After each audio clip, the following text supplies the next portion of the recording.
Every business has different objectives. It's good to know exactly what you want to achieve online, as it can help you set the right priorities and put your plan into place. Let's hear from Rachel, the owner of Rachel's Kitchen, about how setting clear goals helped when starting her online business. Starting an online business is daunting. We're all used to using the internet from a consumer perspective, but in terms of starting an online business, it can be difficult to know where to begin.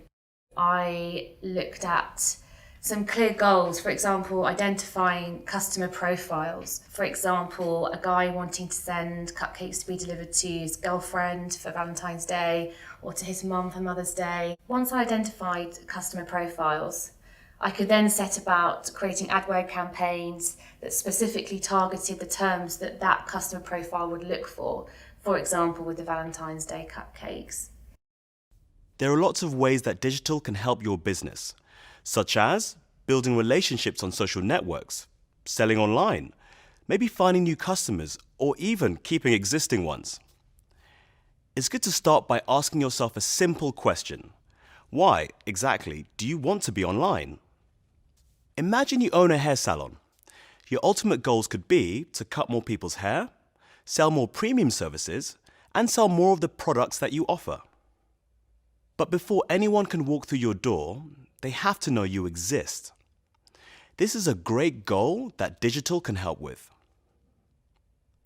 So let's start with that one, getting the word out in the digital world.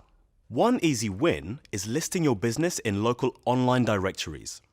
So when people look for hairdressers on search engines or online maps, your business will show up. Then you might decide to build a website to share your information about your business. This could be things like your opening hours, your location, your prices, and the services that you offer.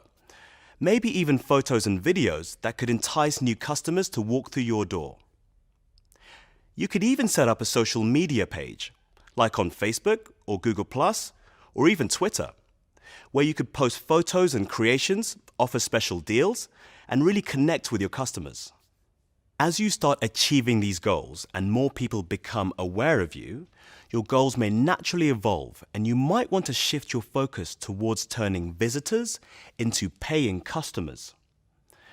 You could also add new features to your site, things like online appointment scheduling, maybe a review section where people can say nice things about you, or even an e-commerce store to sell your hair and beauty products online. Now that you're using digital to attract visitors and turn them into customers, you could start expanding your business by investing in online advertising.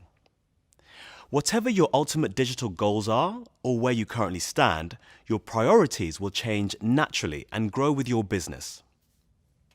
Now, to make sure you're meeting your objectives, it's really important to measure your progress along the way. This is called analytics. Analytics lets you know what's working well and what can be tweaked. We'll dive into this a little bit more later, but with digital, you have lots of options for measuring success. So, just a reminder, before you dive into the digital world, think about exactly what you'd like to achieve, then prioritize different online opportunities to help you accomplish those goals. In the next few videos, we'll help you look at different ways that you can establish a digital presence, think about different ways to market yourself online, and lastly, understand how you can measure and improve your digital endeavors.